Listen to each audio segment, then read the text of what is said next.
ওয়াইলুল লিকুল্লি হুমাযাতিল লুমাযা।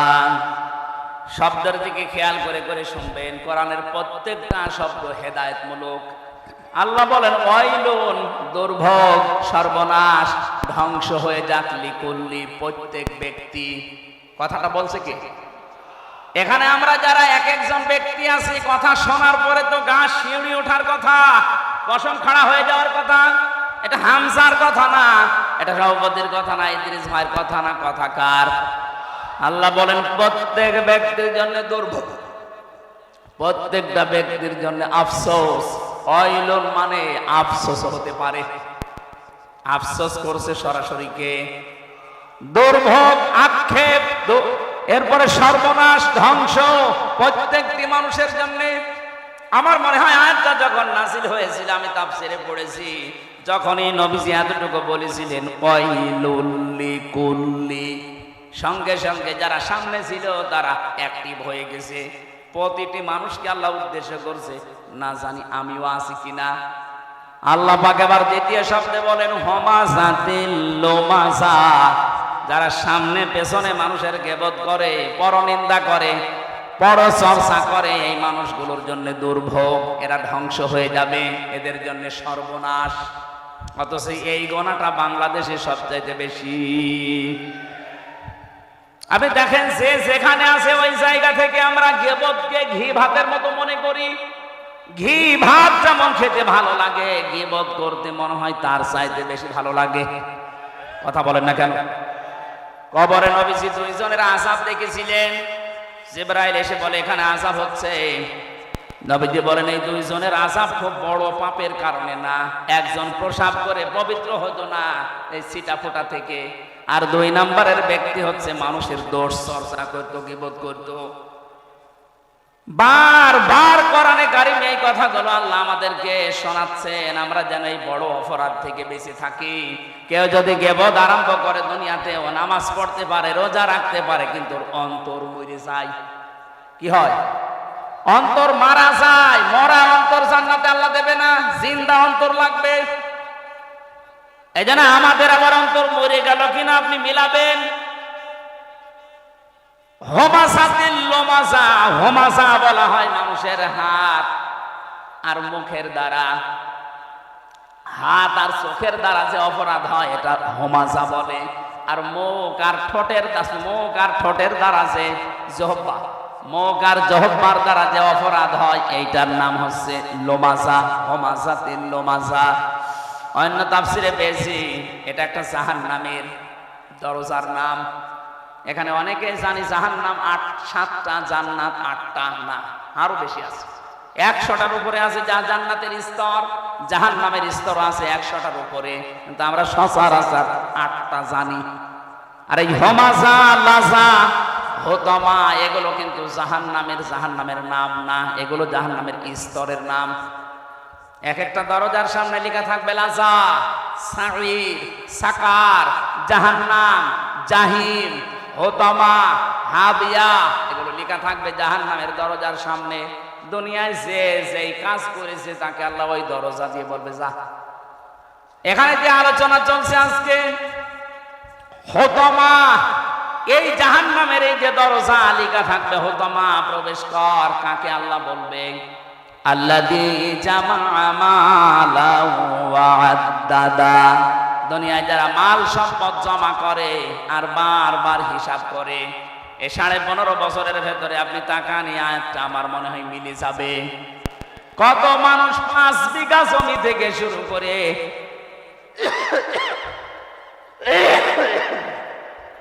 700 বিঘা পর্যন্ত জমি বানিয়েছে 5 বছরে। আমি পটুয়াখালী একজনের নাম জানি, মারা গেছে লোকটা, এই জন্য বললাম না। ও নির্বাচনের আগে মাত্র 5 বিঘা জমির মালিক ছিল। 2 বারের এমপি লোকটা 700 কত বিঘা জমির মালিক। আপনার জমি লাগে কত? একটা মানুষের চলতে জমি লাগে কত বলেন তো? একজনেই যদি 750 বিঘা জমির মালিক হয়, বাকিও জেলায় আর মানুষ নেই। মাল সম্পদ যারা জমা করেছিলেন আর বারবার গণনা করেছিলেন, কি হয়েছে বলেন তো? কোরআনে কারীম জানিয়েছে কাল্লা, কখনোই না, ইন্নাহা লাযা, করে আমি লাজায় দেব, নাযাআতাল লিশাওয়া তাদউ মান আদবারা ওয়া তাওয়াল্লা ওয়া জামাআ ফাআওয়া। লাজার ভেতরে যারা প্রবেশ করানো হবে সঙ্গে সঙ্গে চামড়া খসে যাবে। কি খসবে? আমি আলু ছড়ানো দেখেছি জেলখানায়। আলু ছড়ায় কি করে? এটা হাত দিয়ে এভাবে না, মেশিনের ভেতরে ধরলে আলু ছিঁড়ে যায়। একটু মেশিনের সামনে ধরবেন, আলু পুরা পরিষ্কার করে চামড়া ছিলে দেখাবে, পুরাটা পাল্টিয়ে গেছে। আমি ওই জায়গা থেকে দেখেছি জাহান্নামের এই আয়াতটা, নাযাআতাল লিশাওয়া, লাজায় আল্লাহ মানুষকে দেওয়ার সঙ্গে সঙ্গে তার চামড়াটা আল্লাহ আগে খুলে দেবে। এই জাহান্নামে লাজা কাদেরকে ডাকবে জানেন? তাদউ মান আদবারা ওয়া তাওয়াল্লা, তাদেরকে ডাকবে যেই মানুষগুলো দুনিয়াতে সত্য আহ্বান জানার পরও মুখ ফিরিয়েছিল।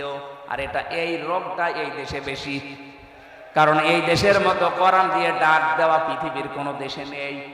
এত মাহফিল, এত তাফসীর, এত ওয়াজ, এত খানকা, এত ইসলাহী অনুষ্ঠানগুলো হচ্ছে, মানুষকে তো ডাক দেওয়া হয় সত্যের দিকে। আমার বাবার দিকে তো আমি ডাকছি না, কথা বলেন না কেন? আমার কোনো লাভ আছে আমার বাবার দিকে ডেকে? আমি তো ডাক দিয়েছি কোরআনের দিকে। যারা জমা করছেন মাল সম্পদ আর পঞ্জীবিত, এগুলো খালি হিসাব হিসাব হিসাব করে রাখেন, আপনাকে কিন্তু হুতমায় যাওয়া লাগবে। আল্লাযী জামা মালা ওয়া আদ্দাদা, মালের ব্যাখ্যা আমি ওই দিনের বেলায় 19টা পেয়েছিলাম। এবার একটু মালের ব্যাখ্যাটা করি। পৃথিবীতে মাল বলতে প্রথমে নেককার স্ত্রীদেরকে নবীজি বুঝিয়েছেন। দ্বিতীয় নম্বরে মাল বলতে এই পৃথিবীর ময়দানে ক্ষমতাকে বুঝিয়েছেন। এই যে চেয়ার, এগুলো মালের অন্তর্ভুক্ত। যারা চেয়ারে বসে বারবার হিসাব করে কতদিন কতদিন কতদিন, শেষ পর্যন্ত টার্গেট দিয়ে দেয় 41 সাল।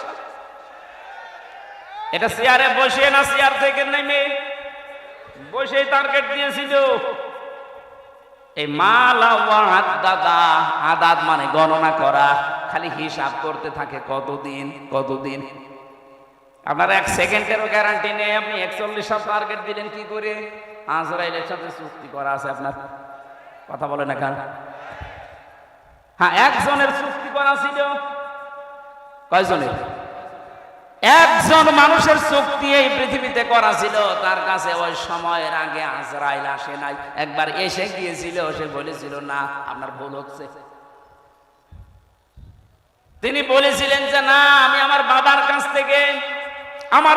কাছ থেকে হায়াত পেয়েছি আমি 940 বছর, আর আমার হায়াত ছিল 60 বছর, সব মিলে 1000 বছর। আপনি কেন আন্দাজে আমার কাছে আসলেন? আমি এখন যাব না। আল্লাহ পাক বলেছিলেন আজরাইল ফিরে আসো, ওর বাবার কাছ থেকে আমি ওরে হায়াত দিয়েছিলাম, ওই হায়াতটা কমপ্লিট না হলে ও দুনিয়া ছাড়বে না।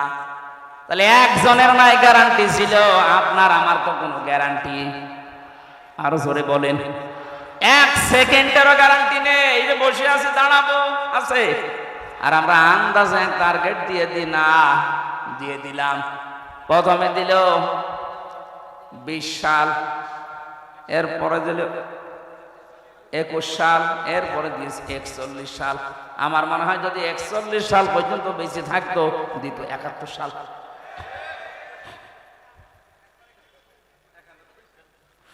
না, এগুলো আপনি হাসির সালে নিবেন না। মাল সম্পদের ভেতরে প্রথম নম্বরে নেককার মহিলাকে মাল বলা হয়, উত্তম মাল এটা। 2 নম্বরে ক্ষমতার চেয়ারকে মাল বলা হয়। 3 নম্বরে অর্থ কড়িকে মাল বলা হয়। 4 নম্বরে যুদ্ধের অস্ত্র শস্ত্রকে মাল বলা হয়।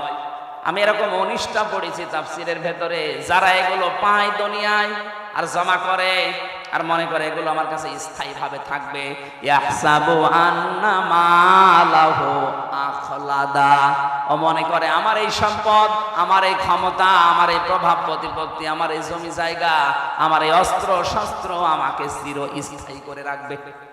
আখলাদা। যারা এই ধারণা করেছিল তাদেরকে চিরস্থায়ী করে কোনো সম্পদ রাখে নাই। আবুল হাবের কথা আল্লাহ কোরআনে দিয়েছেন, তাব্বাত ইয়াদা আবি লাহাবিন ওয়া তাব্বা মা আগনা আনহু মালুহু ওয়া মা কাসাব। ধ্বংস হয়ে যাক আবুল আহাব, তার দুই হাত সহ, এবং সে নিজেও, এবং সে ধ্বংস হয়েছে। ওয়া তাব্বা মা আগনা আনহু মালুহু ওয়া মা কাসাব, তার যে অর্থ সম্পদ টাকা পয়সা আছে উপার্জন করেছিল একটাও কাজে আসে নাই। যারা মনে মনে করেন ক্ষমতা আমাকে চিরস্থায়ী করে রাখবে, চিরস্মরণীয় করে রাখবে, আমি মারা যাওয়ার 500 বছর পরও আমার আলোচনা হবে না, আল্লাহ বলেন ওই সম্পদ তোকে চিরস্থায়ী করবে, এটা ভুল ধারণা। কাল্লা, কি বলছেন? কাল্লা, কাল্লা মানে কল্লা, কাল্লা কখনোই না। লায়ম বাদান্না ফিল হুতামা, তোকে আমি হুতামায় দেব। কোন জায়গায়? হুতামা কি? নারুল্লাহিল মুকাদা, এটা আল্লাহর জ্বালানো আগুন।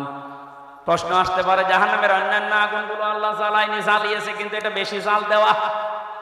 নারুল্লাহিল মুকাদা আল্লাতী তাত্তালিউ আলাল আফইদা। অন্য জাহান্নামে গেলে আগে কলিজা পড়বে, কথা আমি পাইনি, কিন্তু হুতামায় গাওয়ার সঙ্গে সঙ্গে আগে মানুষের কলিজা পুড়ে শেষ হয়ে যাবে। আল্লাহ যেন প্রশ্নবাচক চিহ্ন দিয়েছেন, আমা আদরাকা মাল হুতামা, নবী আপনি জানেন এই হুতামা কি? এই হুতামার পরিচয় এটা আল্লাহ নিজে যেহেতু চালিয়েছে, এখানে কেউ পড়লে আগে কলিজা পড়বে। পৃথিবীর আগুনের সিস্টেম হচ্ছে যেখানে লাগে ওই জায়গা পুড়ে যায়। আপনি হাত দেবেন এভাবে হাত পুড়ে যাবে, কলিজা পুড়বে না, পুড়বে। কিন্তু জাহান্নামে হুতামা যেটা আল্লাহ যে আগুন জ্বালিয়েছে, এই আগুনে যেখানেই লাগবে আগে কলিজা পুড়বে। ইন্নাহা আলাইহিম মুসাদা ফি আমাদিন মুমাদ্দাদা, এটা একেবারে বেষ্টন করে রাখবে আপনাকে লম্বা লম্বা আগুনের খুঁটির সাথে। আল্লাহ পাক এই জাহান্নামে হুতামার আসামিদেরকে বেঁধে রাখবে। বলেন নাউজুবিল্লাহ। এই যে ভয়ঙ্কর কথাগুলো আল্লাহ আমাদের শোনালেন, এই জাহান্নাম থেকে বাঁচার জন্য যে কাজগুলো দুনিয়াতে এখন আঞ্জাম দেওয়া লাগবে, প্রথম নাম্বারে কারো পেছনে লাগা যাবে না, যেটা আমরা সবচাইতে বেশি করছি। ছোট্ট একটা হায়াত 50, 60, 70 বছরের, এরপরে তো আপনি এই হায়াত আর পাবেন না। নিজেকে নিয়েই তো ব্যস্ত থেকে শেষ হয়ে যায়, মানুষের পেছনে লাগেন কি করে? কথা বলে না কেন? আজ ফেসবুকটায় দেখেন, এ ওর পেছনে, ও ওর পেছনে সময় দিচ্ছে, অথচ নিজের কোনো চিন্তা নেই। নিজের চরিত্র যে কত খারাপ, শয়তান পর্যন্ত চরিত্র দেখলে হাসে, আরো অন্যের পেছনে লেগে সময় নষ্ট করছে। হাম্মাজিম মাশাইম বিনামিম। আল্লাহ পাক বলেন যে মানুষটা নিজের দোষ নিজে দেখে না, অন্যের দোষগুলো অনুসন্ধান করে, আর মানুষকে এই প্রতিপন্ন করার জন্য শুধু দোষ খুঁজে বেড়ায়, এই মানুষটা হচ্ছে জাহান্নামে হুতামার আসামি। বাংলাদেশে যত মানুষ জাহান্নামে আমরা যাবো, ও সবচেয়ে বেশি আমার মনে হয় যাওয়া লাগবে হুতামায়। কথা বলেন না কেন? আজকে থেকে সিদ্ধান্ত নিয়ে যাবেন, দুনিয়া একদিকে চলে যাক, কারো পেছনে না, আমার নিজেরটা আমি নিজে দেখি একটু। আমি যা তৈরি করেছি এই 50 বছরে, আমার তো 33 বছর, এই 33 বছরে আমি যা করলাম, এখনই যদি মারা যায়, আল্লাহ যদি আমার হাত ধরে সামনে দাঁড় করিয়ে বলে, হামজা বল, 33 বছরের একটা জীবন দিয়েছিলাম, পাই টু পাই হিসাব দিয়ে যা। 33 বছর না, 33 ঘন্টার হিসাব দেওয়া তো সম্ভব না। আপনি কোন কারণে মানুষের পেছনে লেগে সময় নষ্ট করেন? মিজানুর রহমান আজহারি ভাই সবচেয়ে এটা বেশি বলতেন, যে মানুষের পেছনে লেগে সময় নষ্ট করে কোন কারণে? নিজের পেছনেই তো সময় দেওয়ার সময় পাইনি। ছোট একটা জীবনে নিজের পেছনে পেছনে সময় আমার নেই। আমার বিশাল কাজ পড়ে আছে, আমি পেছনে তাকাবো, মানুষের পেছনে লাগবো কোন কারণে? এজন্য আমাদের আজকে সিদ্ধান্ত নিয়ে বাড়ি যাওয়া লাগবে। এই গীবত, এটা ঘি ভাতের মতো, এটা মেয়েদের ভেতরে সবচাইতে বেশি। কোন এলাকায় যদি গীবতের মতো এই গোনা চালু হয়, নবীজি জানিয়েছেন ওই এলাকার মানুষের দোয়া কবুল বন্ধ হয়ে যায়। আপনি খেয়াল করেছেন?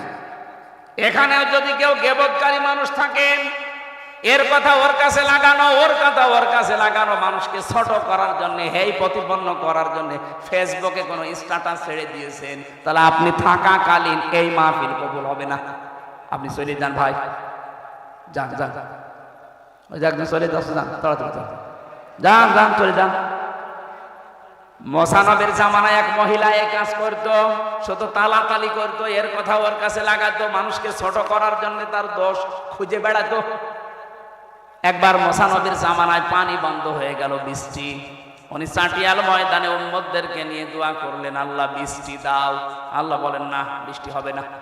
উনি না ছড় বান্দা বলে বৃষ্টি হবে না, মানে এগুলো নাই, আমার উম্মত, আমার মায়া লাগে। তোমার তো বান্দা, তুমি বানিয়েছো, তোমার মায়া লাগে না? আল্লাহ বলেন লাগে, বৃষ্টি দেব না। কেন? কারণ এর ভেতরে একজন মহিলা আছেন নামিমা, যে তালাতালি করে, মানুষকে ছোট করার জন্য মানুষের কথা লাগিয়ে বেড়ায়, দোষ অনুসন্ধান করে। ওই মহিলা যতক্ষণ আছে ততক্ষণ দোয়া কবুল হবে না, তুমি নবী দোয়া করলেও না। হযরত মুসা বলেছিলেন, আল্লাহ তুমি শুধু ওই মহিলার নাম বলো, দেখো কি করি। পরে ঘাড় ধরে বের করে দেবো এই দরবার থেকে। আল্লাহ পাক বলেন, না, আমি নাম ধরা পছন্দ করি না, তবে এক কাজ করো, তুমি মিলে সবাইকে নিয়ে তওবা করো। ওই মহিলাও তওবা করবে, তারপরে দেখা যাক। তিনি আসলেন ময়দানে, বললেন, উম্মতেরা দোয়া কবুল হবে না 100 বার না। এখানে একজন নামিমা আছে, তালাতালি করা মহিলা আছে, কিন্তু কে আছে এটা আমি জানি না, তবে আছে। এখন আমরা দোয়া করব, কিন্তু আগে তওবা করে নেই। যদি ওই রকম কেউ থাকেন আমার সাথে, সেও যেন তওবা করেন, নয়তো চলে যাবেন। হযরত মুসা তওবা 3টা শর্ত দিয়ে তওবা করলেন। প্রথমে স্বীকার করলেন আমরা অপরাধী, 2 নম্বরে অনুশোচনা করলেন, অনুতপ্ত হলেন, 3 নম্বরে বললেন এই কাজ জীবনে আর রিপিট করা যাবে না। 3টা শর্ত মেনে তওবা করার সঙ্গে সঙ্গে দেখা গেল আল্লাহ বৃষ্টি দিয়েছেন। মুসা নবীর মতো মানুষ, শুধু একজন তালাতালি করা মহিলা আছে, এই জন্য দোয়া কবুল হচ্ছে না। কত মানুষ এই পাপে পাপি বসে আছি আমরা, আমাদের দোয়া মাঠে মারা যাবে। এই জন্য তালাতালি করার স্বভাব এখনো যার আছে, মানুষকে হেই প্রতিপন্ন করা, ছোট করার অভ্যাস যার, চলে যান ভাই, নাইতে মাহফিল কিন্তু হবে না। 2 দিন কেন, 14 দিনও এভাবে পড়ে থাকবে। কথা বলছে না কেন? এটাতে কত বড় গুনার কাজ, নিজের মরা ভাইয়ের গোশত খাওয়ার সমান। হযরতে সাবিত রাদিয়াল্লাহু তাআলা আনহু, ওনার আরো বড় নাম আছে, এতটুকু আমার মনে আছে। ওনার কাছে এক লোক এসে কথা বলছিল, হঠাৎ তিনি বললেন, কথা বন্ধ করেন। কেন? আপনার মুখ দিয়ে মানে গোশতের গন্ধ বের হচ্ছে, আমার পচা গোশত। কই, আমি তো আজকে গোশত খাইনি। মানে ডাক দিয়ে বললেন, সত্যি করে বলেন তো, আপনি কি কারো বিরুদ্ধে কোনো কথা কারো কাছে লাগিয়েছেন? মাথা নিচে করলেন। হ্যাঁ, আল্লাহর কোরআন জানিয়েছে, ফাকারিহতুম ইন তাজতানিবু ইয়া আইয়ুহাল্লাযীনা আমানু জতানিবু কাসীরাম মিনাজ-যন্নি ইন্না বা'দাজ-যন্নি ইসমুন ওয়া লা তাজাসসাসু ওয়া লা ইয়াগতাব বা'দুকুম বা'দা আইয়ুহিব্বু আহাদুকুম আইয়াকুলা লাহমা আখিহি মাইতান ফাকারিহতুম। কোন মানুষ যদি সত্যি গীবত করে, একের কথা অন্যের কাছে লাগায়, যার ভেতরে যে দোষ নেই ওই দোষের কথা বলে বেড়ায়, অথবা বানিয়ে বানিয়ে তার নামে একটা দোষ লাগিয়ে দেয়, ও যেন মরা ভাইয়ের গোশত খায়। অথচ তোমরা সবাই এই কাজটা অপছন্দ করো, তারপরও দুনিয়ায় করো। আমরা যেহেতু এই কাজ অনেকে আসি, আজকে তওবা করে বাড়ি যাব, জীবন চলে যাক, আমি গীবত করব না। কথা বলে না কেন? গীবত থেকে মুক্ত হওয়া যাবে না। গীবত যদি চালিয়ে যান, তাহলে আপনার অন্তর কিন্তু মরে যাবে। যতই নামাজ পড়েন, জিকির করেন, আর অন্তর চালু হবে না। জাগ্রত হওয়ার জন্য গীবত এই মুহূর্ত থেকেই বন্ধ। প্রশ্ন আসতে পারে, আমরা যে এতক্ষণ কথা বলেছি অনেকের নামে গীবত না, কয়েক জায়গায় কথা বললে গীবত হয় না। কথাগুলো বুঝতে হবে। যেই সন্তান সমর্থ আছে, কিন্তু টাকা পয়সা মা বাবাকে দেয় না, তাদের পেছনে খরচ করে না, তাদের সেবা যত্ন করে না, এরকম সন্তানের নাম ধরে মানুষের কাছে বলা যায় যাচ্ছে। কথা বোঝাতে পারি না? যে মানুষটার সামর্থ্য আছে মা বাবার খেদমত করা এবং তাদের পেছনে খরচ করার তার সামর্থ্য আছে, এরপরেও যদি কোনো মানুষ কোনো সন্তান মা বাবার খোঁজ খবর নেয় না, তাদের পেছনে খরচ করে না, তাদের সাথে ভালো ব্যবহার করে না, তাহলে ওই সন্তানের নাম ধরে জাতিকে সতর্ক করা যায় যে এই লোকটা কেমন, কিন্তু এরকম, এর সাথে কিছু করলে হিসাব নিকাশ করে করবেন। দ্বিতীয় নম্বর, কোন জালেম বাদশাহ, জালেম অভিভাবক, জালেম দায়িত্বশীল, তার জুলুম থেকে জনগণকে সতর্ক করার জন্য তার নাম ধরে কথা বলা যায় যাচ্ছে। এই দুইটা, আমি এই দুইটাকে ব্যাখ্যা করে আরো দুইটা পেয়েছি, অন্তত এই দুইটাই শোনেন। যে সন্তান তার মা বাবার খোঁজ নেয় না, সামর্থ্য থাকার পরেও তার নাম ধরে জাতিকে সতর্ক করা যায়, কারণ জাতি না বুঝে তার সাথে আত্মীয়তা করতে পারে, লেনদেন করতে পারে, শেষে সেও ধরা খাবে। যে তার মা বাবারই খোঁজ নেয় না, সে আপনার সাথে কি খোঁজ খবর রাখবে? দুই নম্বরে, এই পৃথিবীর ময়দানে যেই মানুষগুলো জালেম অভিভাবক হতে পারে, প্রশাসনে, বিচার ব্যবস্থায়, ক্ষমতায় যারাই আছে, এমনকি মা বাবা হতে পারে, কোন জালেম সম্পর্কে জাতিকে সতর্ক করার জন্য তার নাম ধরে কথা বলা যায় যাচ্ছে। এই দুইটা বাদ দিয়ে বাকি কোন জায়গায় আপনি গীবত কারো জন্য করতে পারবেন না। আর আমরা এই দুইটা সামনে রেখে কথা বলি, আন্দাজে বলি না। আমি আবার বলছি, আমি সহ যারা এসেছি আর যাই করি, গীবতের এই গুনাহ যেন আমলনামায় না থাকে। আপনি যার গীবত করবেন ওর গুনাহগুলো অটোমেটিক আপনার আমলনামায় চলে আসবে, আর আপনার যা সওয়াব ছিল ওর আমলনামায় চলে যাবে। এরকম পাগল দেশে আছে, মানে আমরাই। আল্লাহ আমাদের হেফাজত করুন, আমিন। আমি আজকে কয়েকটা নতুন তথ্য বলছি, যদি জীবনের সাথে না মেলে আজকে থেকে খাতা কলম নিয়ে মিলাবেন। হ্যাঁ, আপনি আয়াত শুনেছেন, কিন্তু এই তথ্যগুলো আমার মনে হয় আপনি শোনেননি। সূরা আলে ইমরান 31 নম্বর আয়াত, কুল ইন কুনতুম তুহিব্বুনাল্লাহা ফাত্তাবিউনি ইউহিব্বুকুমুল্লাহ ওয়া ইয়াগফির লাকুম যুনুবাকুম আল্লাহু গফুরুর রহিম। আমার অধিকাংশ তাফসীরগুলো হয় ফি জিলালিল কোরআন না ইবনে কাসির, এই দুইটা থেকে বেশি আমি রেফারেন্স দিচ্ছি, আপনি এইগুলো বাড়িতে যেয়ে দেখলে মিলবে। আল্লাহ পাক বলেন, নবী আপনি বলুন, ইন কুনতুম তুহিব্বুনাল্লাহ, কেউ যদি একথা বলে আল্লাহ তোমাকে ভালোবাসি, এ দাবি আমাদের নেই, এই কথা বলুন না। এ দাবি যদি করে, এই দাবিটা পূরণ করার জন্য আল্লাহ বলেন ফাত্তাবিউনি, এ দাবি করলে হবে না, আমার রাসূলের অনুসরণ করে দেখাও। এখন আমার প্রশ্ন, রাসূলকে অনুসরণ করবেন আপনি কখন? উনি রাসূল হয়েছিলেন যখন। 1 থেকে 40 বছর পর্যন্ত কেউ যদি তাকে অনুসরণ না করে, তার গুনাহ হবে, জান্নাতে যেতে পারবে না। না, এ কথা কোরআনে নেই। যেহেতু এখানে আল্লাহ পাক তাকে অনুসরণ করার জন্য যেগুলো দিয়েছেন, তার সাথে অমাতাকুমুর রাসূলু ফাখুযুহু ওমা নাহাকুম আনহু ফান্তাহু, আমার রাসূল তোমাদেরকে যা দিয়েছে ওটা আঁকড়িয়ে ধরো, যেটা নিষেধ করে ওটা ছেড়ে দাও। আমার প্রশ্ন, উনি জন্মের পরে কি ওনাকে পুরো আরব জাহানে নবী নবী রাসূল রাসূল কথা লাগবে? ওনাকে বলতো মানুষ আল আমিন, আস সাদিক, খুব বেশি হলো ডাক দিত আব্দুল্লাহ বিন মুহাম্মদ, কথা বলেন না, বা মুহাম্মদ বিন আব্দুল্লাহ।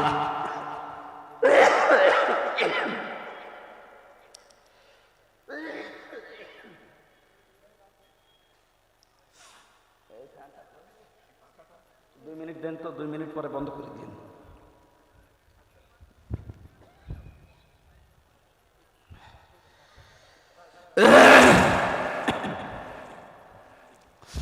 মোহাম্মদ বিন আব্দুল্লাহ পর্যন্ত আমরা ডাক শুনি হাদিসের পাতায়, তাকে এই নামে ডাক দিত পুরা আরব জাহানের ভেতরে। তিনি আলামিন ছিলেন, আস-সাদিক ছিলেন। 40 বছর বয়সে ধ্যান করার মাধ্যমে যখন নবুয়ত পেয়েছেন, তখন মানুষ তাকে পুরা আরব জাহানে বলতো নবী এবং রাসূল। আর আল্লাহ কোরআনে কারিমে যেখানে বিধানের কথা দিয়েছেন সেখানে দেখবে রাসূল শব্দ।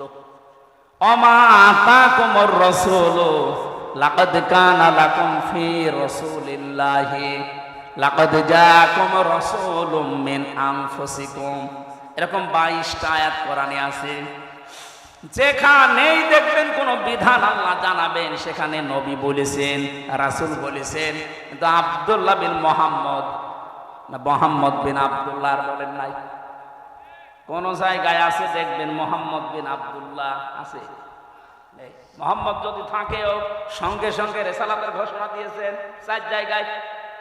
যেখানেই মোহাম্মদ শব্দটা আছে আল্লাহ শুধু উচ্চারণ করেন নাই, সঙ্গে সঙ্গে তিনি রিসালাতের ঘোষণা দিয়ে যার সম্মান আরো বাড়িয়ে দিয়েছেন। অন্যান্য নবীদেরকে আমরা দেখেছি আল্লাহ ডাক দিয়েছেন ছাত্রের মতো নাম ধরে, ওই হামজা, ওই হাফিজ, ওই ইদ্রিস, ওই ইব্রাহিম। আর মুহাম্মাদুর রাসূলুল্লাহকে ডাকলে আল্লাহ বলেছেন মুহাম্মাদুর রাসূলুল্লাহ ওমা মুহাম্মাদুন ইল্লা রাসূল মা কানা মুহাম্মাদুন আবা আহাদিম মির রিজালিকুম ওয়ালাকিন রাসূলুল্লাহি ওয়া খাতামান নাবিয়্যিন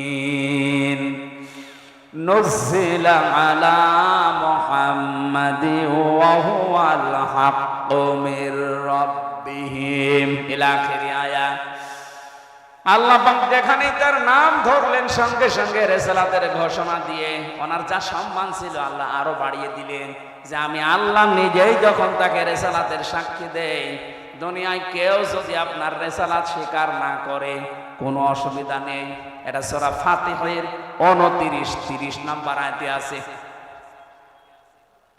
আমার বোঝানোর বিষয় ছিল এখানে, তাহলে অনুসরণ করা লাগবে আব্দুল্লাহ মোহাম্মদ বিন আব্দুল্লাহকে না রাসূলুল্লাহকে? আরো জোরে বলেন। রংপুরবাসী সহজ সরল, একেবারে সহজ সরল হবে না, একটু কান চোখ মুখ খোলা রাখেন। আপনি অনুসরণ করবেন। উনি যখন রাসূল হয়েছিলেন সবাই এক বাক্যে স্বীকার করবে তামাম দুনিয়া যে উনি রাসূল হয়েছিলেন 40 বছর বয়সে। তার মানে 1 থেকে 40 যদি কেউ না মানে তার গোনা নেই, কিন্তু 40 থেকে 63 এই 23 বছর না মানলে তার জান্নাত নেই। এর 1 সেকেন্ড আপনি বাদ দিতে পারবেন না। এই রিসালাতের জিন্দেগিতে যেভাবে ঘুমিয়েছে যদি আপনি ওইভাবে ডান কাতে ঘুমাতে পারেন পুরা ঘুমটা হবে ইবাদত। মানে যেভাবে টয়লেটে গিয়েছেন কেউ যদি ওইভাবে টয়লেটে যেতে পারে পুরা 10 মিনিট 15 মিনিট হবে ইবাদত। প্রশ্ন আসতে পারে টয়লেট করা আমার ইবাদত হয়? হ্যাঁ হয়। আপনি যদি তরিকাটা রাসূল থেকে নেন আর তরিকা যদি আব্রাহাম লিঙ্কন থেকে নেন, এই ডোনাল্ড ট্রাম্প যেভাবে পায়খানা করে, ও মনে হয় পায়খানায় যাওয়ার আগে বলে আল্লাহুম্মা ইন্নী আউযু বিকা। পড়েছে কোনোদিন? পড়ে না। ডোনাল্ড ট্রাম্প 10 মিনিট না 10 ঘন্টা টয়লেটে বসে থাকে, ওর কোনো ইবাদত নেই। কারণ ওর তরিকাটা রাসূলের মতো না, ওর তরিকা ওর বাবার মতো। কথা বলেন ঠিক কিনা? তাহলে এখান থেকে অনুসরণ আরম্ভ করবেন 40 থেকে 63। এটা ক্লাস চলছে। 40 থেকে 63 মাস্ট বি 23 বছরের প্রত্যেকটি সেকেন্ড আপনাকে মানা লাগবে। কেউ যদি 1 সেকেন্ডও অস্বীকার করে সে আর রাসূলের উম্মত নেই। আল্লাহর ভালোবাসার দাবি তার কাছে অলিক, আন্দাজে করে। আল্লাহ নিজে ঘোষণা দিলেন যদি আল্লাহকে ভালোবাসি এই দাবি করো তাহলে আমার রাসূলের অনুসরণ করো। এখন আমার প্রশ্ন, রাসূলের অনুসরণ করবেন অর্ধেক না পূর্ণাঙ্গ? এই বাংলাদেশের সাথে এবার আপনি মিলান তো, বহু মানুষ আমরা রাসূলের আশেক আছে, বহু মানুষ আশেকে রাসূল দাবি করছে, কিন্তু অনুসরণ হচ্ছে আংশিক। হয়তো রসুলের মতো দাড়ি রাখে, রাসূলের মতো টুপি মাথায় দেয়, জুব্বা গায়ে দেয়, পাগড়ি বাঁধে রসুলের মতো, জিকির করে রসুলের মতো, স্ত্রীকে পর্দায় রাখে রসুলের মতো, অর্থনীতিতে গিয়ে টাকা পয়সার লেনদেনে গিয়ে রসুলের মতো আর করে না, তখন করে আব্রাহাম লিঙ্কনের মতো। এলাকায় আমি জানি বহু মানুষ এখানে বসে আছে, টাকা ছেড়ে রাখে, টাকা আসে, 1000 টাকা দেয়, প্রত্যেক মাসে মাসে 100 টাকা বেশি পায়। এটা তো বাবা শাহজালাল, সব হালাল। এই কাজ করেন কারা কারা, হাত বলেন তো। এ আবার 2 হাত, এর মনে হয় মাথার তার কাটা আছে। মানুষ 1 হাত তোলে না, 2 হাত তুলেছে, হয়তো তার কাটা বোঝা যাচ্ছে, সমস্যা আছে। ওর ওই দাঁত বের করা দেখি আমি বুঝেছি যে তার পুরাটাই কেটে দিয়েছে। আমি হাসির জন্য বলি নাই। বলেন, এখানে একটা লোক হাত তুললেন না, সত্যি কি এই গোনা এলাকায় নেই? কার ভয়ে হাত তোলেন না? এই ইদ্রিসের ভয়ে? হ্যাঁ, না না, আমরা এরকম মাহফিল চাই না। যারা এই গোনাতে আছেন, আজকে বাড়ি যেয়ে এই গোনা ছেড়ে দেওয়া লাগবে। এটা মায়ের সাথে জেনা করার গোনা। আপনি না খেয়ে মরে যান, কোনো অসুবিধা নেই, মরে গেলে আপনি জান্নাত পেতে পারেন, কিন্তু মায়ের সাথে জেনা করে গেলে না, আপনার জান্নাত নেই। সুতরাং এই কাজ আজকে থেকেই বাদ দেওয়া লাগবে, নয়তো আপনি মাহফিল শুনতে এসে ভুল করেছেন। অনেকে এই এলাকায় জমি জায়গা, আমি 1 বিঘা জমি ইদ্রিস ভাইকে দিলাম, ওনার কাছে 70,000 টাকা নিলাম, এটারে কি বলে? এই বন্ধক জায়েজ নেই। জায়েজ করার জন্য 2টা পদ্ধতি আছে, যদি মেনে নিতে পারে তাহলে করবেন, না হলে ওনার জমি ওনারা ফেরত দেবেন।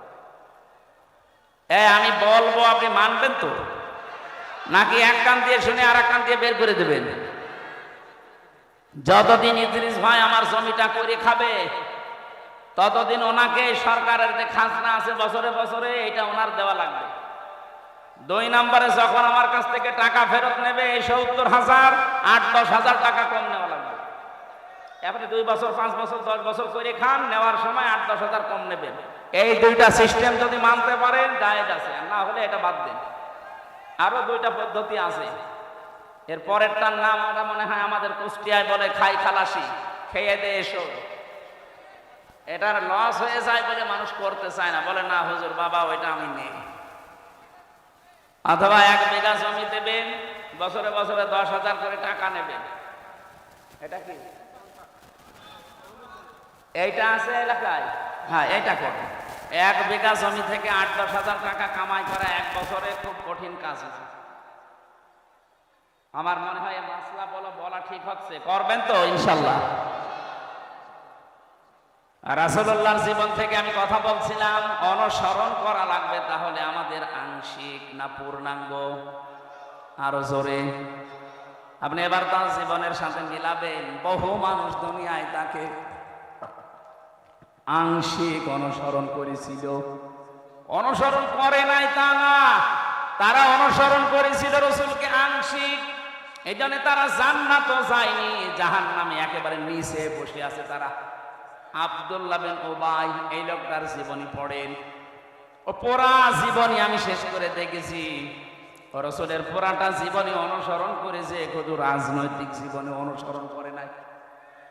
আপনারা যেমন অর্থনৈতিক জীবনে মানেন না, উনি শুধু রাজনৈতিক জীবনে রাসূলকে মানত না। তাছাড়া নামাজ পড়তো রাসূলুল্লাহর পেছনে, হজ করেছে নবীদের সাথে, রোজা রেখেছে নবীর সাথে, ইফতারি করেছে নবীর সাথে।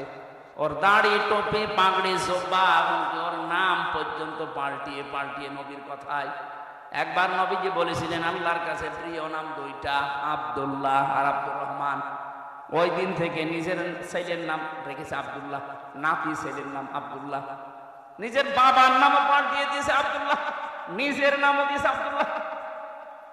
এত পছন্দ করতো নবীর কথাকে, শুধু শুনতে দেরি, মানতে দেরি করতো না। অথচ এই লোকটা দুনিয়ার স্বার্থের কারণে আল্লাহর নবীর রাজনৈতিক জীবনে তাকে মানে নাই, ও মানতো আবু জেহেলকে। বাংলাদেশে আমরা বহু মানুষ আছি, আমরা রাসূলের অনুসরণ করি ঠিক, কিন্তু আংশিক, পূর্ণাঙ্গ না। আরো জোরে বলেন। কত খানকা থেকে আওয়াজ আসে, কত ইসলামী দল থেকে আওয়াজ আসে। তারা বলে যে দেখো দিনকাল ভালো না, আমরা অসমের ভেতরে নেই, আমরা আছি আল্লাহর রাস্তায়। আরে ভাই, আল্লাহর রাস্তায় তো এইটা যেটা রাসূল দেখিয়েছে। বলেন, ওনার ওই টয়লেট করা যদি আপনার ইবাদত মনে হয়, উনি 10 বছর প্রেসিডেন্ট ছিলেন, এটা ইবাদত মনে হয় না? এটা ইবাদত না মনে করার কারণেই তো দেশের অবস্থা এই।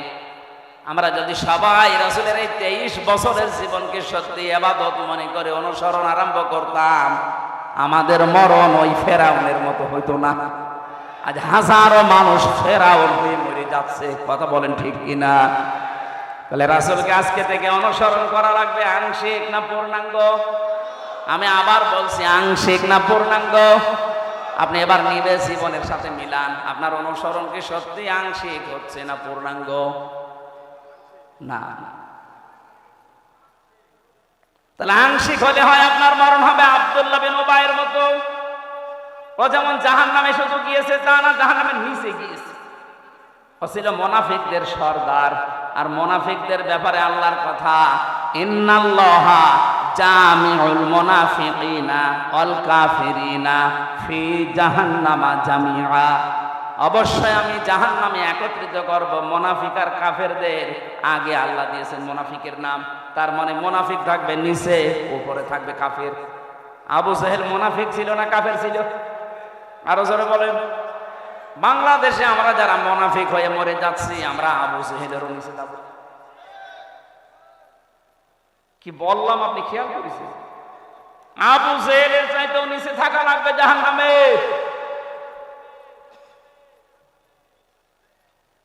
এবার প্রশ্ন আসতে পারে, মুনাফিক হলাম কি করে? হ্যাঁ, নবীজি ইন্তেকালের আগে কিন্তু এই কথা জানিয়েছেন যে মুনাফিক তৈরি হবে শুধুমাত্র মুসলমানদের ভেতরে। এখন যদি আমার ইদ্রিস মাওলানা বলে আমি ইহুদি দেখব, আপনি ইসরায়েলে যান, শুধু ইহুদি পাবেন, পুরাটা ইহুদি। কেউ যদি আমারে বলে আমি হিন্দু দেখব, পাশের রাষ্ট্রে যান, ভারতে যান, শুধু হিন্দু পাবেন। কেউ যদি বলে আমি খ্রিস্টান দেখব, আমেরিকায় যান, শুধু খ্রিস্টান। কোন মানুষ যদি বলে বৌদ্ধ দেখবো, এই যে পাশের রাষ্ট্র মায়ানমারে যান, শুধু বৌদ্ধ পাবেন। ওই লোকটাই যদি বলে আমি জাহান্নামে নিচে থাকবে মুনাফিক, মুনাফিক দেখবো, কোথায় পাঠাবো? বাংলাদেশে। কারণ এই দেশে 100 জনের 96 জন মুসলমান আমরা, তাহলে মুনাফিক এই দেশে থাকার সম্ভাবনা বেশি। বলেন, আপনি একবারও খেয়াল করেছেন যে আপনি থাকবেন কোথায়? মুনাফিক হয়ে যদি আমরা এখন মারা যাই, আমরা থাকবো কিন্তু আবু জাহেলের উপরে না নিচে? ইন্নাল মুনাফিকিনা ফিদ-দারকিল আসফালি মিনান নার। আসফাল এর তাফসীর সুপারলেটিভ ডিগ্রি, এটা এর উপরে কোনো শব্দ আরবিতে হয় না। আল্লাহ পাক বলেন মুনাফিকদেরকে আমি রাখবো একেবারেই নিচে। ওয়ালাম তাজিদা লাহুম নাসীরা। তাজিদার আগে লান আছে, মজারের আগে লান আসলে বাংলা অর্থ দাঁড়ায় জীবনেও হবে না। আল্লাহ বলেন এদেরকে কেউ সাহায্য করার জন্য এগিয়েও যাবে না। আজ বাংলাদেশে অনেক জালেম ধরা পড়ছে, জালেমদের সুপারিশের জন্য দেখছি অনেক মুনাফিক পর্যন্ত এগিয়ে যাচ্ছে যে না, এটা আমার বিআই ছিল, এটা আমার ব্যবসায়িক পার্টনার ছিল। দুনিয়ার আদালতে হয়তো জালেমদের সাহায্য মুনাফিকরা করতে পারে, কিয়ামতে মুনাফিকদের জন্য কেউ সাহায্য জীবনেও করবে না। আর সেই মুনাফিক হয়ে আমরা অধিকাংশ মানুষ মারা যাচ্ছি। আয়াতুল মুনাফিকি সালাসা, মুনাফিকের আলামত চিহ্ন 3টা। ইদা হাদ্দাসা কাযাবা, কথা বললেই মিথ্যা বলে। এদেশে নেই। আরো জোরে বলেন। আপনাদের এই পুত্রবধূ এখন বাইরের দেশগুলোর মানুষ কাছে বলছে আমি নির্বাচিত ছিলাম, আমাকে দেশ থেকে বাধ্য করা হয়েছে বিতাড়িত করতে। এত বড় মিথ্যা কথা আপনি বলছেন কি করে? আপনি নির্বাচিত ছিলেন, এই কথা শয়তানও বিশ্বাস করবে? কেন এই মিথ্যা কথা বলেন? তাহলে মিথ্যা যে বলে কথা বললে সে আল্লাহর নবীর ভাষায় কি? আরো জোর বলেন। ওয়াইদা ওয়াদা আখলাফা, যারা ওয়াদা করে কিন্তু খেলাফ করে। আপনি ওয়াদা করেছিলেন দেশ যদি আমার হাতে আসে আমি মদিনার সনদে চালাবো, আপনি চালিয়েছেন মোদির সনদে। মদিনা বাদ দিয়ে মোদি। সনদ ঠিক আছে, শুধু মদিনার জায়গায় লাগিয়েছে মোদির সনদ। কি বলেছিল ওয়াদায়, যদি দেশ আমাদের হাতে আসে আমরা মদিনার সনদে চালাবো। এটা আমি বানিয়ে বলছি, এটা বলেছিল না, চালিয়েছে। কিন্তু মদিনার সনদের একটা ধারা নেই, মদিনার সনদের 27টা ধারা ছিল। কয়টা বলেন বলেন? ওখানে যে যার ধর্ম শেষে পালন করবে, কোনো বাধা দেওয়া হবে না। অথচ এই দেশে এই 15.5 বছরে সাম্প্রদায়িক দাঙ্গা তৈরি করার জন্য সবচাইতে বেশি চেষ্টা চালিয়েছে এই ক্ষমতাসীনরা। আপনি গোপনে খোঁজ খবর নিয়ে দেখেন, বিশ্বজিৎকে যারা হত্যা করেছে, বিএনপি, জামাত, কারা যারা মেরেছে, আমার সাথে ছেলে ছিল শাওন। আমি বললাম আপনি হিন্দু কেউ ছাড়লেন না? আচ্ছা ভাই, ওই সময় মাথায় চড়ে গেছে আর আমাদের উপরের নির্দেশ ছিল ওকে মেরে ফেলা লাগবে। কেন? কাকে একে মেরে ফেলে একটা রাজনীতি করা যাবে। এই দোষটা আমরা চাপিয়ে দেব ইসলামপন্থীদের উপরে। বিরোধী দল যারা আছে তাদের উপরে দোষটা চাপিয়ে আমরা যেন আরো বেশি দিন থাকতে পারি। আমার সাথে 3টা বছর আমাদের রাইটার ছিল এই শাওন। ওই হিন্দু বিশ্বজিৎ বারবার ওকে বলেছিল যে ভাই আমি মুসলমান না, কিসের শিবির, আমি তো মুসলমানই না। আমার কিন্তু হাফ হাতা না, ফুল হাতা। ওর ফুল হাতা না, তারপর ওরে ছাড়ে নাই। ওই এত করে বলছিল যে ভাই আমি মুসলমান না, আমার হাফ হাতা। কিসের হাফ হাতা, আমি ফুল হাতা। তারপর ওরে ছাড়ি নাই। শুধু কি একটা লোকের কথা, সাম্প্রদায়িক আরো কত কাজগুলো করেছে। আপনি একটা একটা করে হিসাব নেই। যে রামুর মন্দির, বৌদ্ধ মন্দির ভাঙা, এতদিন পর্যন্ত নাই মিডিয়াগুলো গলা আটকিয়ে ধরেছিলেন, চেপে ধরেছিলেন, এখন তো সব খুলে যাচ্ছে। বিশেষ করে দিগন্ত টেলিভিশন খুলে গেছে, আমার দেশ পত্রিকা ওপেন হয়ে গেছে। দেখেন কি করেছেন, সব ভিডিও ক্লিপ ফাঁস করবে। এতদিন যে মিথ্যা ছড়িয়েছেন সব এখন ওপেন হয়ে যাবে। টাকলা মোরাদের নাম শুনেছেন? মাত্র 6 মিনিট 32 সেকেন্ডের একটা অডিও ক্লিপ ফাঁস হয়েছিল। এতেই তার জীবন যৌবন সব শেষ। তার মন্ত্রিত্ব গেছে, দলীয় পদ গেছে। এখন যে কোন গর্তে আছে আল্লাহ জানে, আর জানে। মাহিয়া মাহির সাথে মাত্র 6 মিনিট 32 সেকেন্ডের একটা অশ্লীল অডিও ক্লিপ ফাঁস হয়েছিল। আর এখন যাদের ধরা হচ্ছে অডিও না, সব ভিডিও। এদের অধিকাংশ নাকি রাত 12টা 2টা পর্যন্ত, অনেকেই তাদের ঘুম পাড়াতে, মাথা টিপে দিতে, বুক, পা, হাত, বাকি জায়গা টিপতে রাত 2টা পর্যন্ত মানুষ লাগতো। এগুলো শুধু আন্দাজে না, সব ভিডিও বের হচ্ছে। ওর যদি অডিও জীবন শেষ হয়ে যায়, ভিডিও কি হবে টের পাচ্ছেন? অথচ এখনো জালেমদের বৃত্তি কমে নাই।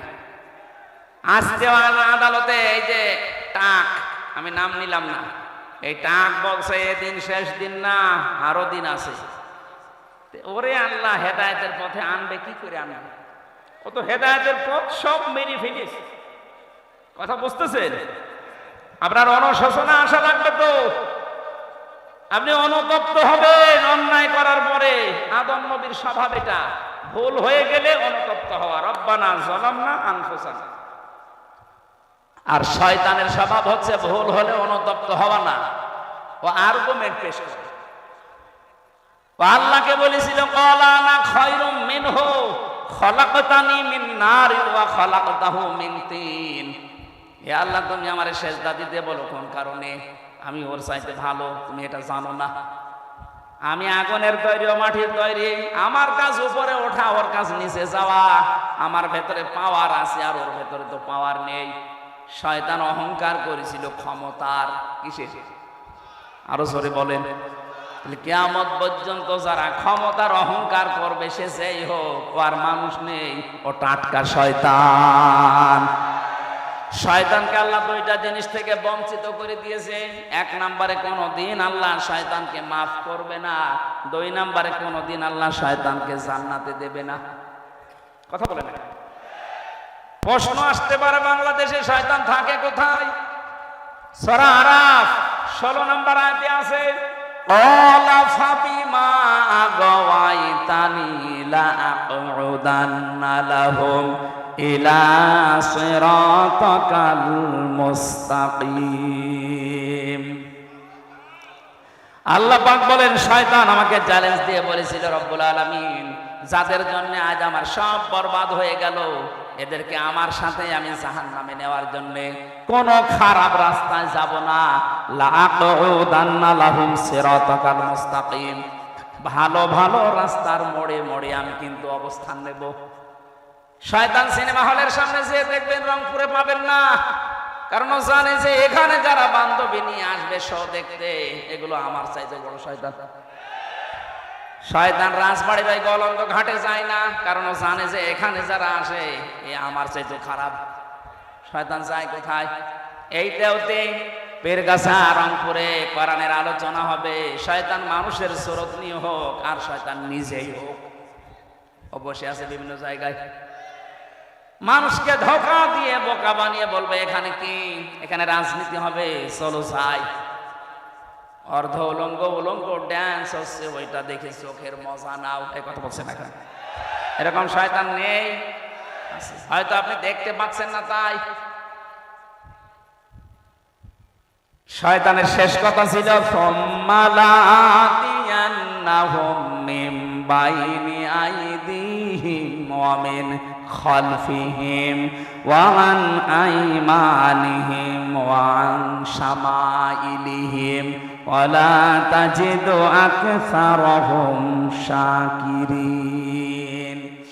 আমি উপর থেকে, নিচ থেকে, ডান থেকে, বাম থেকে, চারিদিক থেকে আমি আক্রমণ চালাবো তাদেরকে।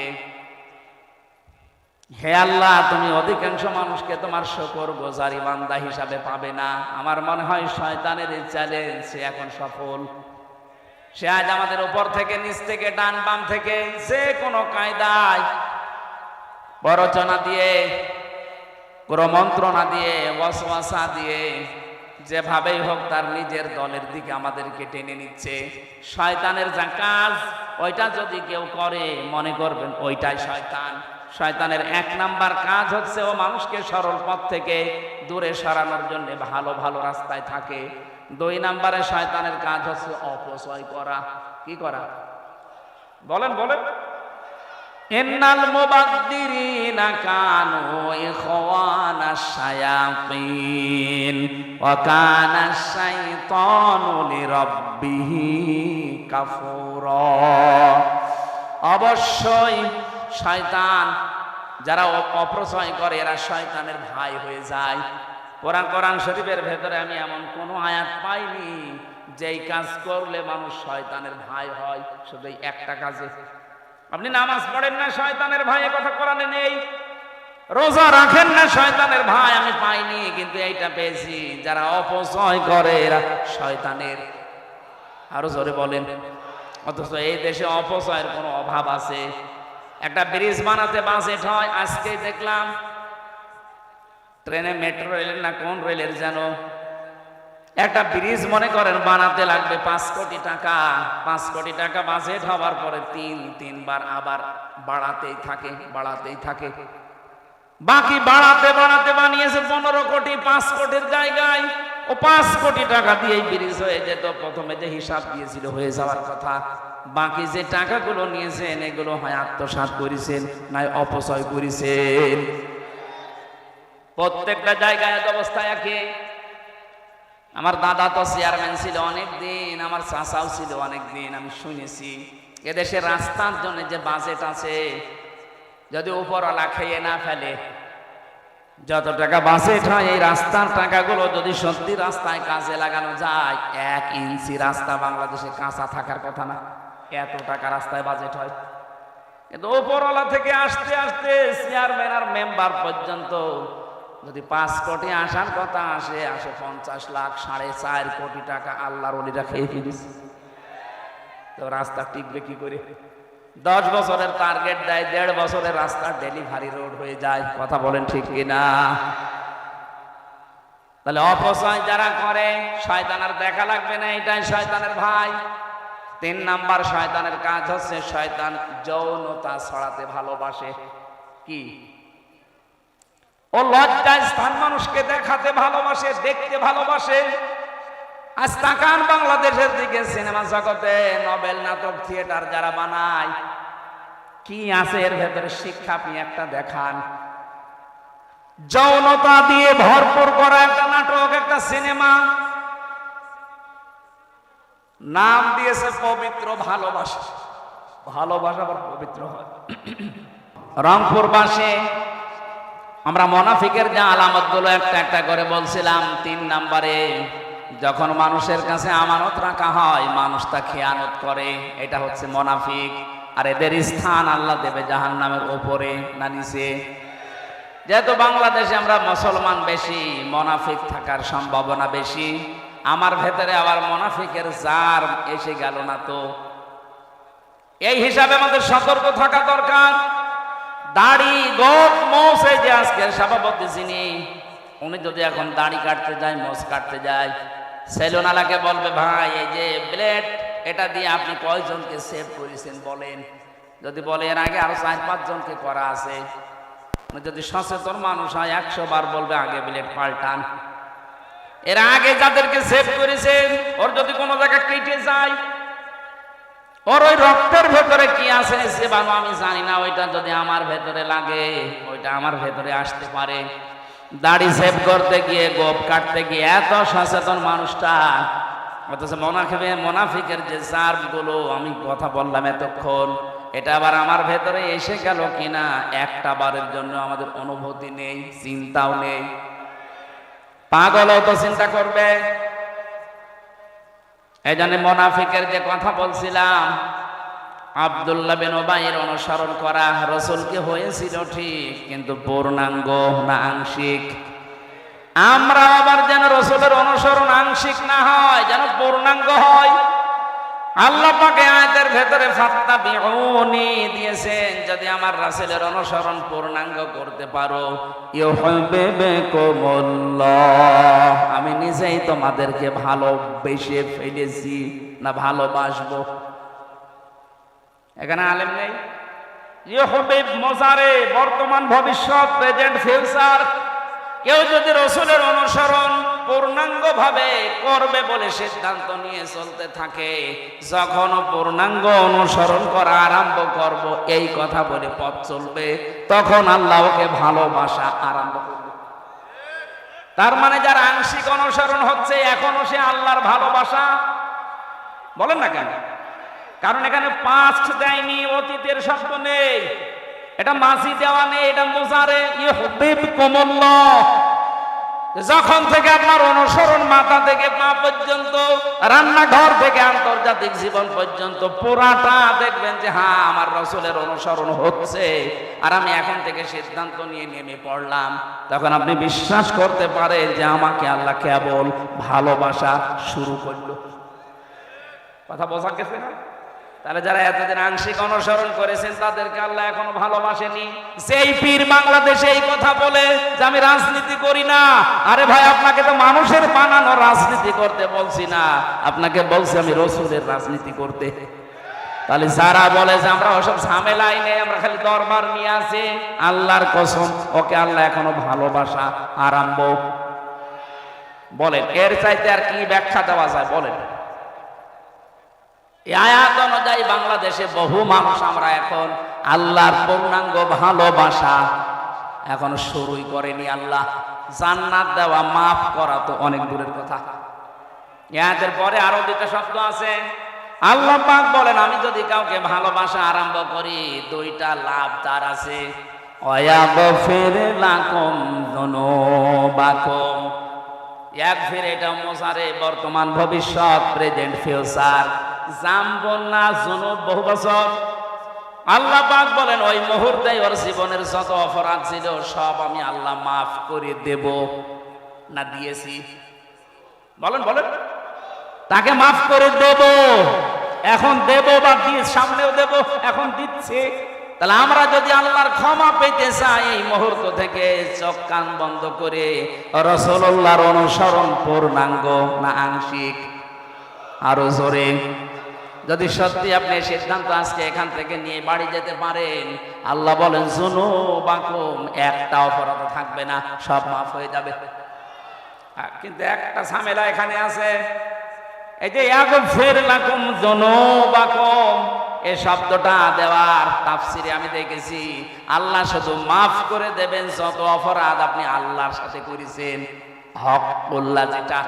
কিন্তু হকুল ইবাদ যেটা বান্দার সাথে সম্পৃক্ত, ওইটা যতক্ষণ বান্দা মাফ না করবে ওইটা মাফ হবে না। আপনি রাসূলের অনুসরণ করেন আর আরশের অনুসরণ করেন, যারই অনুসরণ পূর্ণাঙ্গ করেন আর আংশিক করেন, জীবনের অপরাধ সব মাফ হয়ে যাবে। শুধু আল্লাহর সাথে সম্পর্কিত, আমি নামাজ পড়েননি, আল্লাহ মাফ করে দেবে। রোজা রাখেননি, মাফ করে দেবে। হজ ফরজ ছিল, করেননি, মাফ করে দেবে। দান সাদকার সমর্থ ছিল, করেননি, মাফ করে দেবে। কিন্তু আমির হামজাকে বিনা কারণে একটা থাপ্পড় দিয়েছেন, এইটা আল্লাহ মাফ করবে না, কারণ এটার সাথে আল্লাহর সম্পর্ক না, এটার সাথে সম্পর্ক হামজার।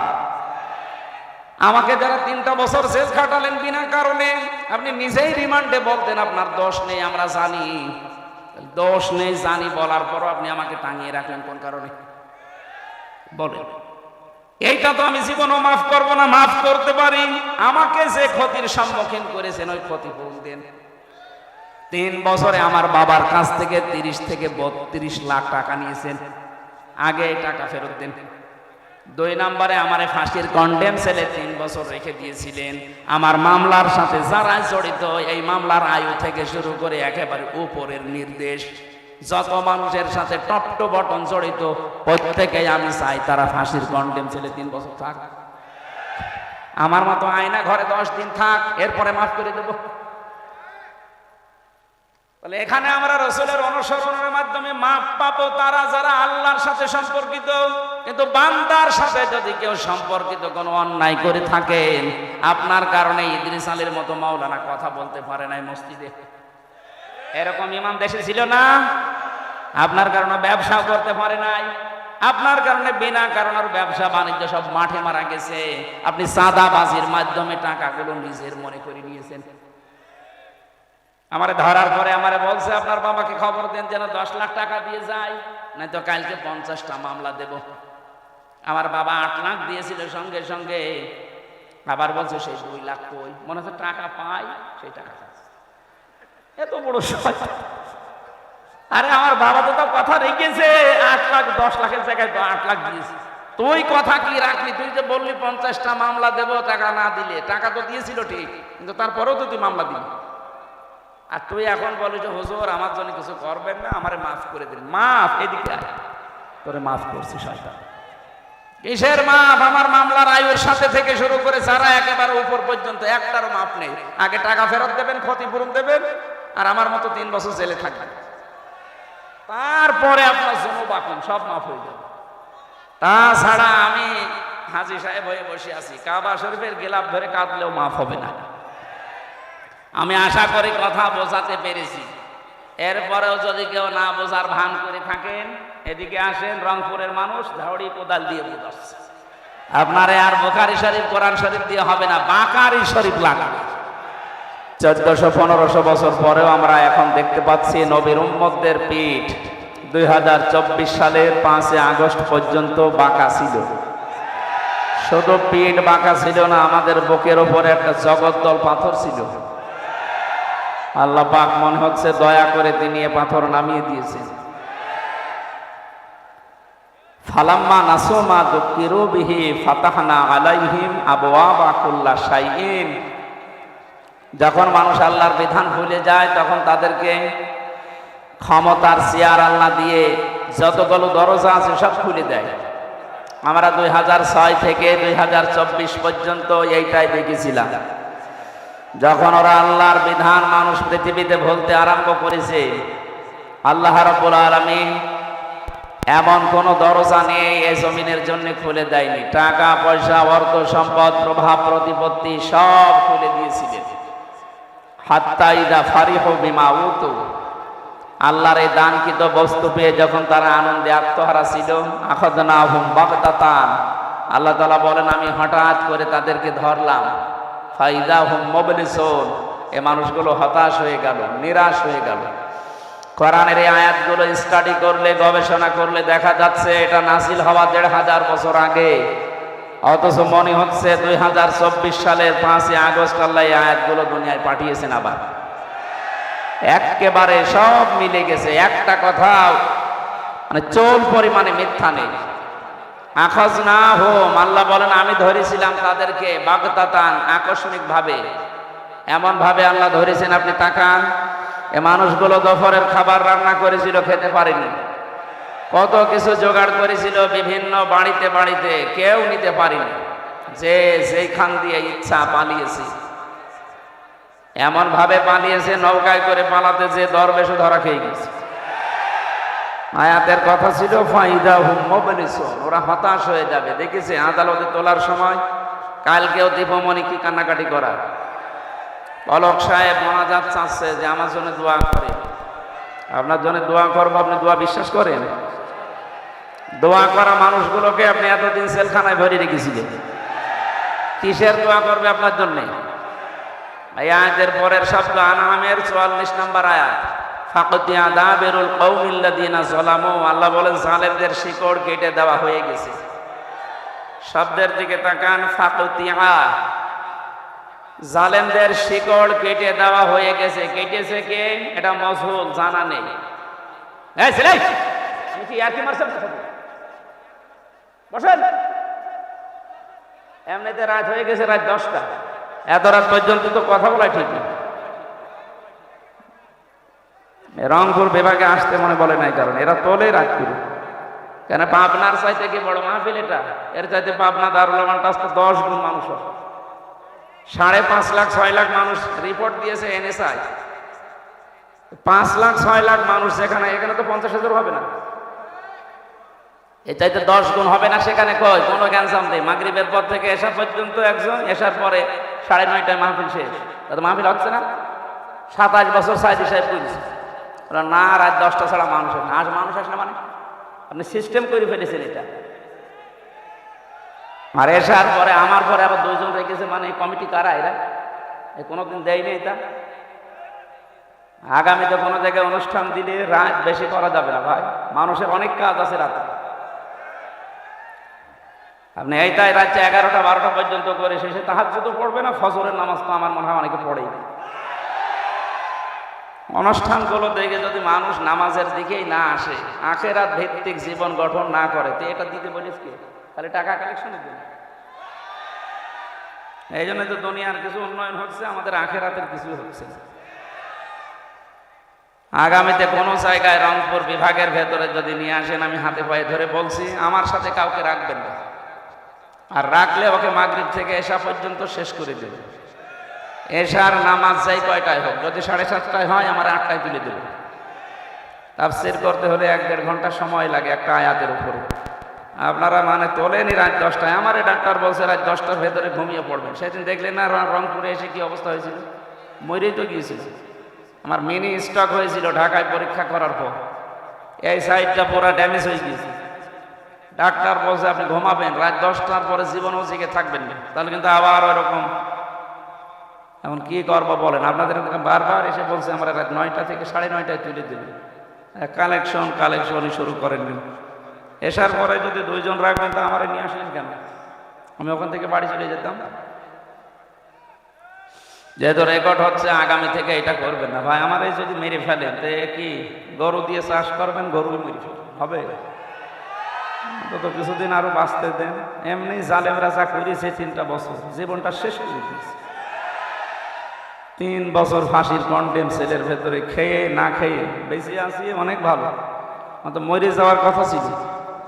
ওরা যা আচরণ করেছে, আর যে বৈষম্যের শিকার বানিয়ে রেখেছিল জেলখানার ভেতরে, এত কষ্ট মানুষকে দেবে। আমি তো কোনোদিন জেলে এর আগেও গেছি, কই মনে হয়তো জেলে যাচ্ছে মামার বাড়ি যাচ্ছে, আর এবার জেলে যাচ্ছে জাহান্নামে যাচ্ছে। যে জালেমগুলো এগুলো করেছিলেন, আল্লাহ একেবারে শিকড় কেটে দিয়েছে। এখন অনেকে ঘুরে দাঁড়ানোর চেষ্টায় আছে বিভিন্ন মিথ্যা প্রলোভন দিয়ে। আজ বাইরে যারা আছে পালিয়ে, এরা এখন বিশ্বের বিভিন্ন মডেলদেরকে আহ্বান জানাচ্ছে বাংলাদেশ জঙ্গি রাষ্ট্র ভরে যাচ্ছে। আরে শয়তান, এই মিথ্যা নাটক তৈরি করে হাজারো মানুষের জীবন নষ্ট করেছে। এই 15.5 বছর মিথ্যা দাবি নিয়ে টিকেছিল। এই বাংলাদেশ এখন আর 2024 সালের 5 আগস্ট নেই, এটা পার হয়ে গেছে। সুতরাং এখন উল্টাপাল্টা ফতোয়া দিয়ে মিথ্যা প্রলোভন দিয়ে আর কাজ হবে না। আর পৃথিবীর ইতিহাস এইটা, কোন জালেম যদি পালিয়ে যায় একবার, সে কব্বরে যাওয়ার আগে আর ঘুরে আসে না। যে লক্ষণ সেন 850 বছর আগে পালিয়েছে, আজ পর্যন্ত ঘুরে এসেছে। কোথায় আছে? কবরে। কবরে তো কবরে দেয়নি, ওরা পুড়িয়ে ফেলেছে। আর যারা আল্লাহ রসুলের বিশ্বাস, এই মন মতো বিশ্বাস করে, পালিয়ে যখন গেছেন আপনি কবরে যান, আর ফিরে আসার দরকার নেই। নাকি আপনাদের পুত্রবধূ বলে মায়া করছে? মায়া আপনাদের সম্পর্ক সব নষ্ট করে চলে গেল। আপনাদের সাথে সম্পর্ক ছিল না, এখানে যা আছে আপনারা সব হয় শ্বশুর হবেন না দেবর হবেন। কি করে গেল? দেবরের সাথে একটু বলে যাবে, তাও বলে না, সব এদিন করে চলে গেল ভাবি। সুতরাং এইরকম ভাবের জন্য মায়া কান্না করার দরকার নেই। সে চলে গেছে, ও চলে গেছে, ভালো হয়েছে। অন্তত যদি এখন বিদায় নিয়ে আল্লাহ বিল্লাহ করে জান্নাতে যেতে পারে যাক। আর জালেমরা জান্নাত পাবে না। আল্লাহু লা ইয়াহদিল কওমাজ জালিমিন। জালেমরা হেদায়েত পাচ্ছে না, পাবেও না। কারণ মানুষ যখন সীমা লঙ্ঘন করে, যখন একটা লিমিট ক্রস করে ফেলে, তখন তাকে হেদায়েত থেকে আল্লাহ বঞ্চিত করে দেয়। এই যে ফেরাউনের নাম শুনি আমরা, এই লোকটা কিন্তু মা বাবার খেদমত করেছে, কিন্তু বাইরের লোকের সাথে ওর অত্যাচার বেশি ছিল। আমরা দেখলাম এই যে নামি দামি ফেরাউন যারা দুনিয়া থেকে বিদায় এখনো নেয়নি, নেবে, এরাও কিন্তু মা বাবার প্রশংসা করে। তো দুনিয়ার মানুষের সাথে এদের সম্পর্ক ভালো না। ফেরাউনের পুরা জীবন আছে, পড়বেন দেখবেন তাফসিরে ফি জিলালিল কোরআন। ওর সারাটা জীবন, আমি এই যে এতদিন হায়াতে 650 বছর রাজত্ব করেছে, বিশাল হায়াত পেয়েছি। এই বিশাল হায়াতের ভেতরে কোনোদিন ওর মা বাবার সাথেও খারাপ আচরণ করে। কিন্তু ওর মা বাবার কাছে প্রতিদিন 8-10টা করে বিচার আসতো যে আপনার ছেলে এই করেছে, আপনার ছেলে এই করেছে। এরকম বিচার করতে করতে শেষ পর্যন্ত বাবা বাধ্য হয়ে ওর ত্যায্য পুত্র করেছিল। পৃথিবীর ইতিহাসে প্রথম সন্তান হিসাবে বাদ দিয়ে দেয়, স্বীকার করে না। সন্তানকে ত্যায্য পুত্র করার সিস্টেম ফেরাউনের বাবা থেকে শুরু। একটা সন্তান কত গোল্লায় গেলে তাকে ত্যায্য পুত্র করে বলে। আমার ফাঁসি চাই, এ বইটা একটু পড়েন। আমি সেদিন পুরাটা শেষ করেছি। আমি গোপন কথাটা না নাই বলবো, এখানেও এরকম একটা কিছু লেখা আছে। ফেরাউনের বাবা যা করেছিল, এরকম একটা লোক এরকম বাংলাদেশেও করেছে। একটা মানুষের উপরে কতটা মন উঠে গেলে সন্তানের প্রতি মানুষ এই কথা বলতে পারে, যা তোরে আমি আর পরিচয় দেব না, তুই যে আমার ছেলে, আমার সব কিছু তোকে আমি বঞ্চিত করে দিলাম। বলেন নাউযুবিল্লাহি মিন যালিক। ফেরাউন যেদিন মারা যাচ্ছিল, ওই দিনও বলেছিল আন্নাহু লা ইলাহা ইল্লাল্লাযী আমানাত বিহি বানু ইসরাঈল ওয়া আনা মিনাল মুসলিমিন। আমি ঈমান আনলাম ওই আল্লাহর উপরে যার উপরে ঈমান এনেছে বনি ইসরাঈল, আর আমি মুসলমান। এ পর্যন্ত কোনোদিন শুনেছেন না শোনেননি? শুনেছেন? কি শুনেছেন বলো? এখানে কয়েকটা শিক্ষা আছে। যারা আলেম আছে আর যারা লেখাপড়া করেন তাদেরকে বলছি, কি কোনোদিন এখান থেকে কিছু বের করতে পেরেছে? আমি তো বাংলাদেশ নিয়ে আয়াতের সাথে মিলিয়ে বহু কিছু পেয়েছি। এর 1 নাম্বার হচ্ছে ফেরাউন স্বীকৃতি দিয়েছিল আল্লাহর একাত্মবাদের।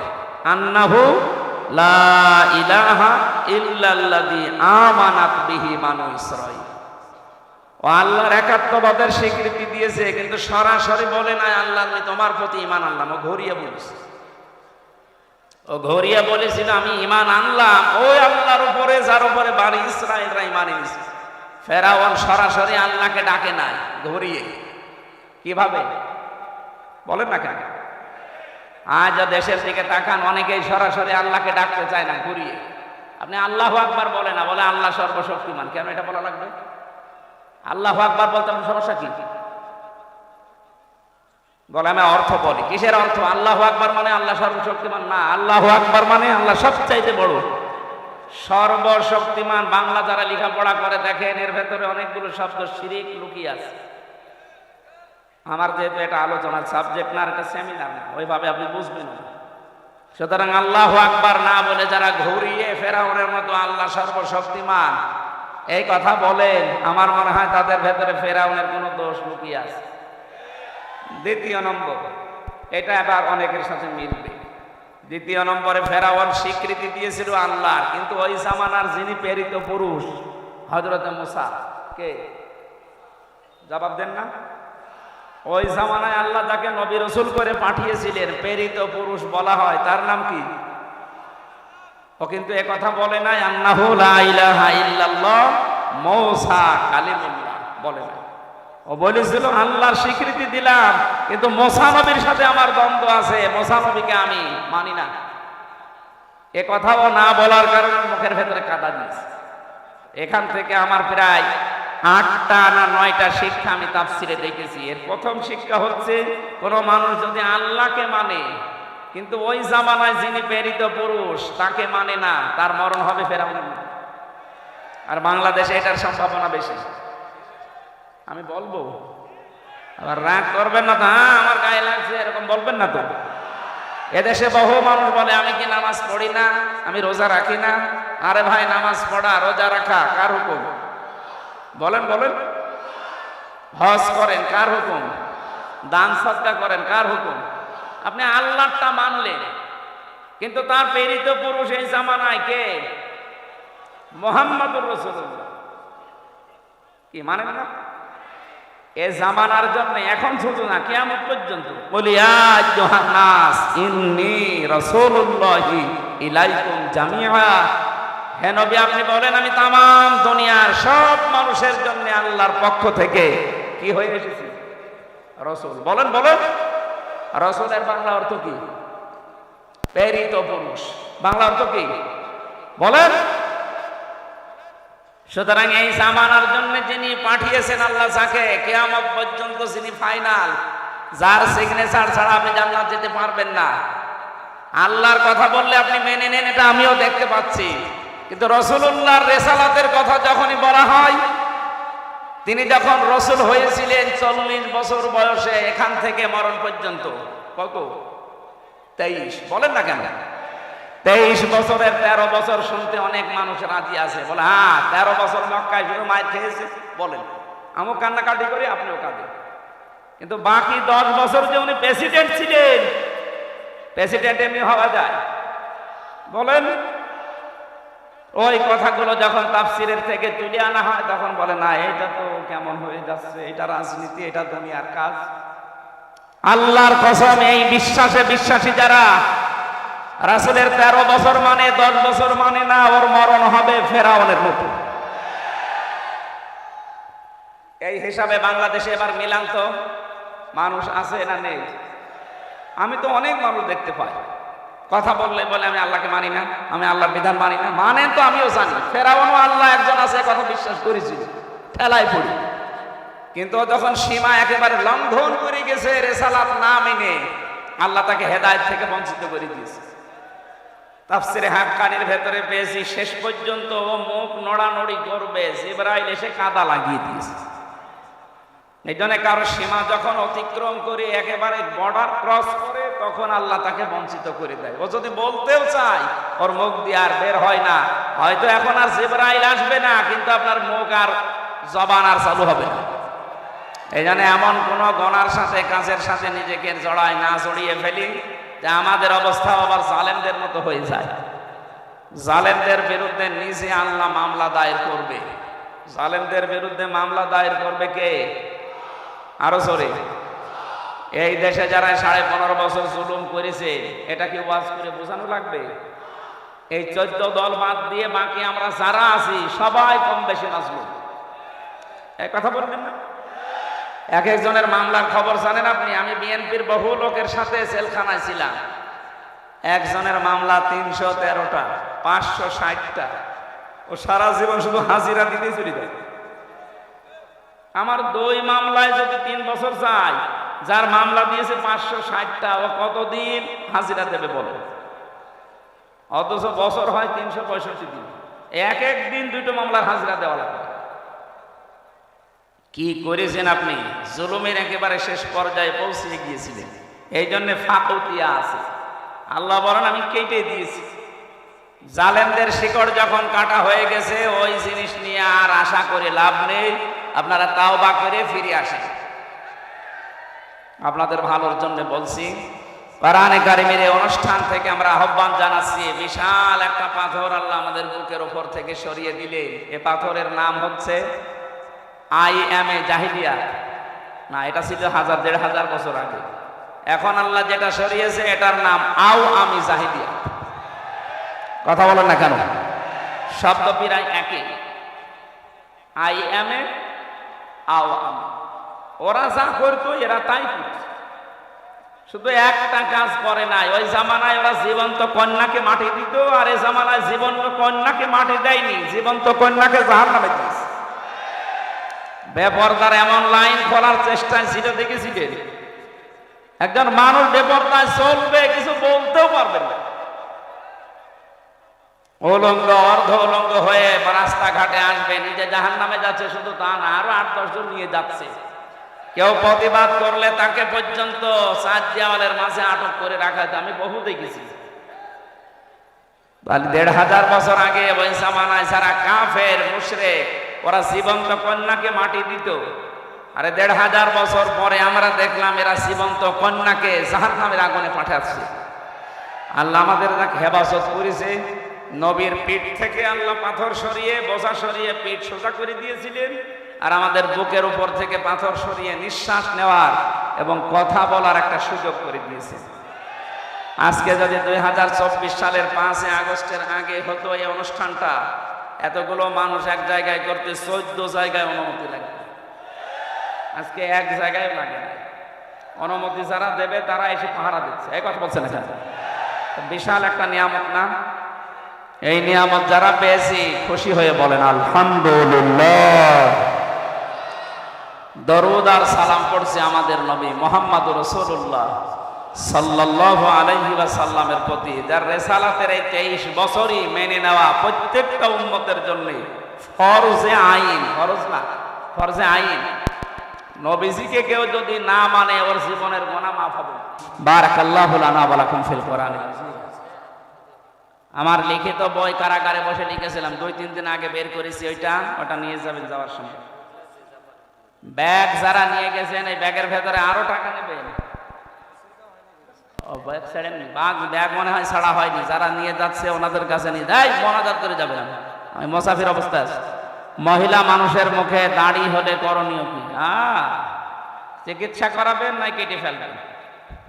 মতিউল ইসলাম ডাবলু লন্ডন প্রবাসী 24 শতক জমি দিয়েছে, 2 লাখ টাকা দিয়েছে। মারহাবা, আল্লাহ যেন কবুল করেন এই গোরস্থানের জন্য। যারা 1 লক্ষে সব দিয়ে দিয়েছে, আবার কি লাগে? এরপরও আপনারা যারা টাকা পয়সা এই গোরস্থানে আপনাকে শোয়া লাগবে, এখান জন্য যারা নিয়ে